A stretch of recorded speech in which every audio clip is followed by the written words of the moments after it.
चैत्रे मासी जगत ब्रह्मा ससर्ज प्रथमे हनि शुक्ल पक्षे समग्रम तदा सूर्योदय सनि। प्रिय दर्शकों नमस्कार, बहुत बहुत स्वागत है आपका। मैं आचार्य पंकज शास्त्री। आप देख रहे हैं ज्योतिष का विशेष कार्यक्रम और ज्योतिष के विशेष कार्यक्रम में आज हम चर्चा करने जा रहे हैं नव संवत्सर 2083 को लेकर के।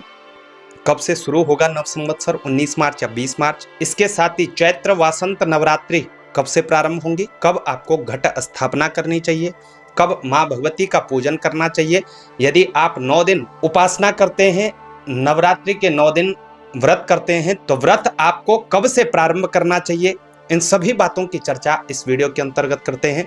क्योंकि वर्ष 2026 में नवरात्रि को लेकर के थोड़ी सी दुविधाएं जरूर है। तो चलिए दर्शकों कार्यक्रम को शुरू करते हैं। तो सबसे पहले आप सभी दर्शकों को चैत्र नवरात्रि की और नव संवत्सर 2083 रौद्र नामक संवत्सर की बहुत बहुत शुभकामनाएं। माँ भगवती आपके कुल देवता भगवान भुवन भास्कर आपका कल्याण करें, यही प्रार्थना हम करते हैं।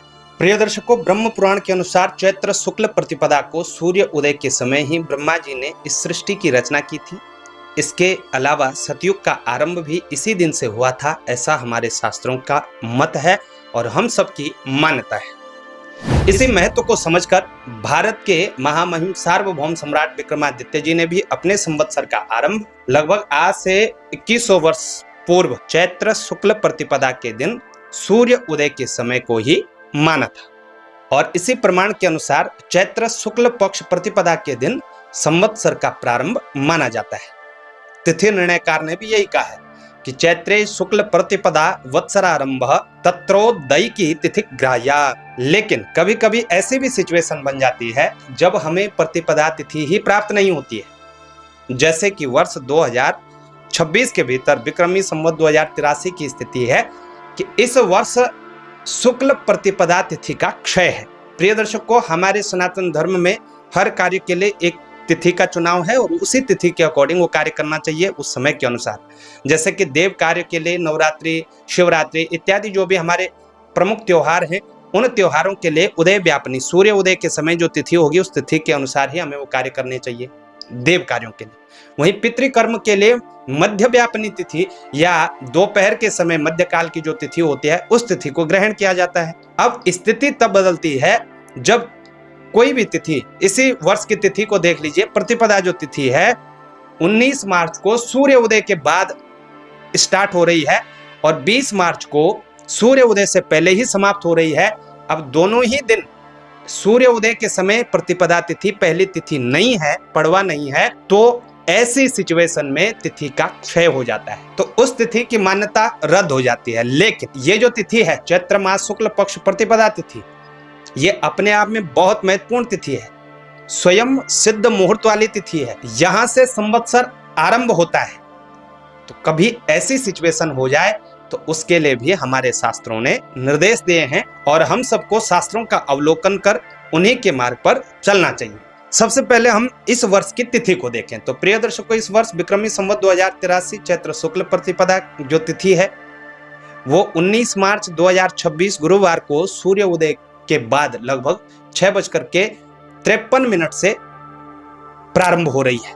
यानी प्रतिपदा तिथि सूर्य उदय के बाद 6:53 से शुरू होगी और शुक्रवार को सूर्य उदय से पहले ही लगभग प्रातः 5:53 पर ही प्रतिपदा तिथि समाप्त हो रही है। ऐसी स्थिति में प्रतिपदा तिथि दोनों ही दिन 19 और 20 मार्च को उदय व्यापनी तिथि नहीं होगी। जब प्रतिपदा तिथि उदय व्यापनी तिथि नहीं होगी तो हमें कौन सी तिथि ग्रहण करनी चाहिए, इसमें हमारे शास्त्र कहते हैं, निर्णय सिंधु आदि धर्म शास्त्र कहते हैं कि यदि ऐसी स्थिति आ जाए तो उसके लिए स्पष्ट निर्देश दिया गया है कि दिनद्वये उदय व्याप्तो अव्याप्तो वा पूर्वा। यदि दोनों ही दिन उदय व्यापनी तिथि हमें प्राप्त न हो रही हो, प्रतिपदा तिथि नहीं मिल रही हो, तो हमें पहले वाली तिथि को ही संवत्सर का प्रारंभ मान लेना चाहिए।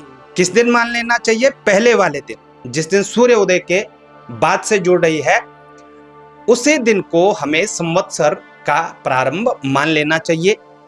क्योंकि अगले दिन उदय व्यापनी तिथि की गणना में द्वितीया तिथि की ही गणना की जाएगी। और इस कथन के अनुसार इस वर्ष नव संवत्सर का जो प्रारंभ होगा 19 मार्च 2026 गुरुवार को ही रहेगा। प्रिय दर्शकों, चैत्र शुक्ल पक्ष की प्रतिपदा तिथि जिस दिन भी उदय व्यापनी हो, उसी वार के स्वामी ग्रह को वर्षेश कहा जाता है। वर्षेश यानी वर्ष के राजा के रूप में जाना जाता है। यदि प्रतिपदा तिथि 2 दिन उदय व्यापनी हो, अर्थात कभी कभी तिथि वृद्धि भी कर लेती है, जिस प्रकार घटती है उसी प्रकार बढ़ भी लेती है। कई बार 9 दिन की नवरात्रि की जगह 10 दिन की नवरात्रि भी आपने देखी होंगी, क्योंकि तिथि वहां बढ़ जाती है। तो ऐसी सिचुएशन में भी यदि प्रतिपदा तिथि विशेष रूप से 2 दिन व्याप्त हो और उदय व्यापनी हो, तो भी हमें पहले दिन की ही तिथि के अनुसार चलना चाहिए और जिस भी वार से नव संवत्सर प्रारंभ होगा, पहले वाले ही दिन के रूप में उसी वार को संवत्सर का राजा समझना चाहिए। यदि प्रतिपदा तिथि 6 हो, अर्थात दोनों ही दिन उदय व्यापनी स्थिति में प्रतिपदा तिथि न हो, तो ऐसी स्थिति में भी पहले दिन यानी अमावस्या युक्ता जो प्रतिपदा वाला दिन है, उसी वार के स्वामी को वर्ष के राजा के रूप में जानने का नियम है। अर्थात दोनों ही स्थितियों में पहले ही दिन का वारेस ही वर्षेश होता है। अब ये तो संवत्सर की बात, लेकिन इसके साथ ही चैत्र शुक्ल प्रतिपदा से ही नवरात्रि प्रारंभ होती है। वसंत के नवरात्रे आते हैं, नवरात्रि की जय जयकार होती है और इसी दिन घट स्थापना, श्री दुर्गा पूजन आदि शुभ कृत्यों का प्रारंभ भी होता है। और देवी पुराण स्पष्ट ये भी कहता है कि अमायुक्ता न कर्तव्या प्रतिपद चंडिकार्चने, अर्थात अमावस्या युक्ता प्रतिपदा तिथि में चंडिकार्चन यानी दुर्गा पूजन नहीं किया जा सकता।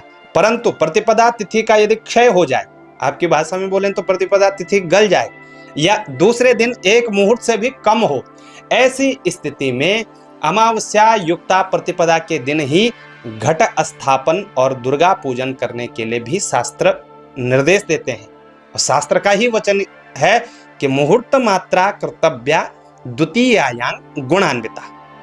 इस शास्त्र वाक्य के अनुसार वर्ष 2026 में वसंत नवरात्रों का आरंभ 19 मार्च अमावस्या युक्ता प्रतिपदा तिथि में ही होगा, क्योंकि प्रतिपदा तिथि दूसरे दिन सूर्य उदय के समय को बिल्कुल भी टच नहीं कर रही है, स्पर्श नहीं कर रही है। इसलिए 19 मार्च गुरुवार को ही नवरात्रों का आरंभ शास्त्र सम्मत होगा और इसी दिन नव संवत्सर भी होगा, तो नवरात्रि भी होंगी।